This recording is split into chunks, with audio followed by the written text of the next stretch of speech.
Good evening and welcome to News Channel 8. I'm Jerome Aegean, and here's some of the top stories we have for you tonight.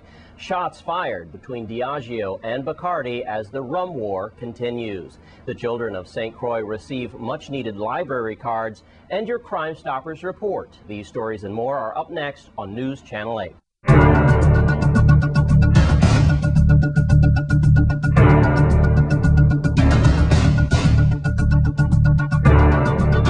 In our top story tonight, shots rang out yesterday when Diageo plc accused rival Bacardi of driving Captain Morgan rum production out of the U.S. to protect its own rum subsidiaries from the Puerto Rican government.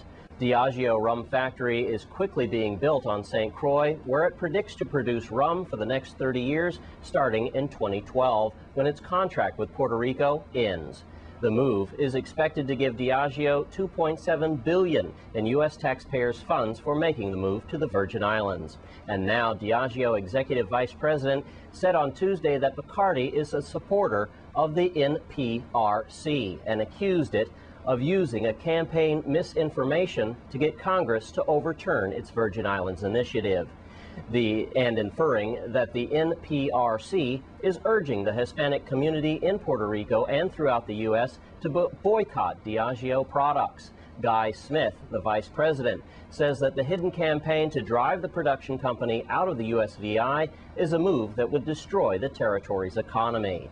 And on the subject of the economy is News Channel 8's Lee Carl as he catches up with Senator Carlton Dow. Lee Carl had a candid interview with the senator and his role in the Budget and Appropriations Committee and asked him to make a statement about the upcoming fear that the Virgin Islands will be broke by June. I was watching Senator Dow and the other senators as they dealt with the budget with the branch or the group from the government house. And Dow, you asked some pretty strong questions along with Hill and others. But the paper blazoned a headline today saying, "We're going to go broke by June." What are they talking about? Well, that's providing nothing happens, providing we don't do anything. For example, I think by the end of this week, the government is going to make a decision. They're going to send a proposal down so that we could start to collect some property taxes. We'll be going on 4 years, and we hadn't collected any property taxes. Not any, but most property taxes. So with that issue being resolved to some degree, and we start to collect some property taxes, of course, the government is also asking for a bridge loan. I think what is critical here, though, is that we must get through these tough times, these critical days. But what I'm optimistic about is no one can refute that the Internal Revenue Matching Fund has grown tremendously, which means that's the money we get from cruise and rum right now.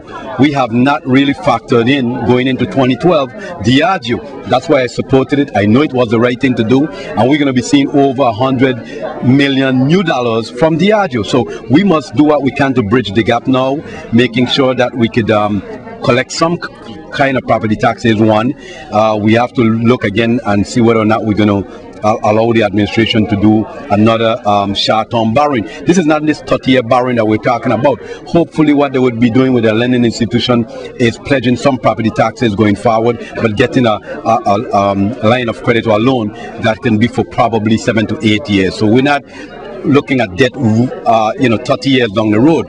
And I'm optimistic that moving forward in that fashion, being able to collect some property taxes, one, bridging the gap with a small loan, and then with Diageo and Cruzan will be able to produce more, which means more revenue. I think we're turning the corner. This January, we start to see a little growth in our tourist product, and it will take some time. But the entire country is experiencing this, and we're not divorced from it. So I'm not preaching gloom and doom. I'm optimistic. We still have services to provide. And what you're going to see is we have $87 million in major capital projects. You're seeing a lot of those projects rolling out now, which means that people are now, the unemployment rate is somewhere around 8%. We hope to see a decline with the road projects, the school construction projects. So there's a lot happening with our $87 million. We have seen now that under the stimulus funding, we could see that some of the solar water heater projects are now being rolled out. So we must look at these things.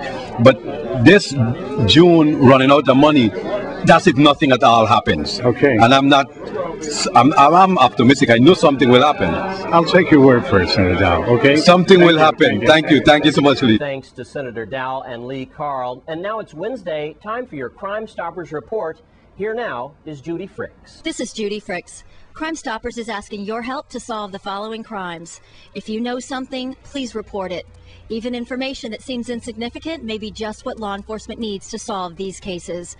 On St. Croix, detectives need your help to identify 2 or 3 black males, approximately 18 to 25 years of age, who have been involved in recent armed robberies near the Seaplane parking lot in Christiansted. The men, wearing dark clothing and masks, were last seen running toward the Watergut housing community. Please help police identify these robbers. The minimum reward for an arrest is $890. Police on St. John need your help solving a burglary that occurred at 13C Carolina in Coral Bay on the night of February 6th.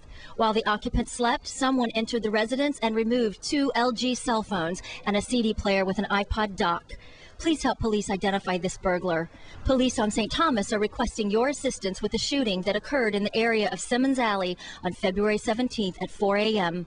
A 43-year-old male victim was shot at least once and later died at the hospital.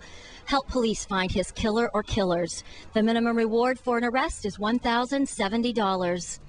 Community members can submit tips to Crime Stoppers USVI at 1-800-222-TIPS. The tips are completely anonymous and the stateside operators are bilingual. Tipsters can also submit tips online at crimestoppersusvi.org or by texting your message to USVI to crimes, which is 274-637. If the tip leads to an arrest or the recovery of stolen property, illegal drugs, or weapons, the tipster receives a cash reward to be paid according to their instructions. Only anonymous callers to Crime Stoppers are eligible for these cash rewards. Please note that our technology makes it virtually impossible for anyone to trace a tip back to you. To learn how it works, visit www.crimestoppersusvi.org.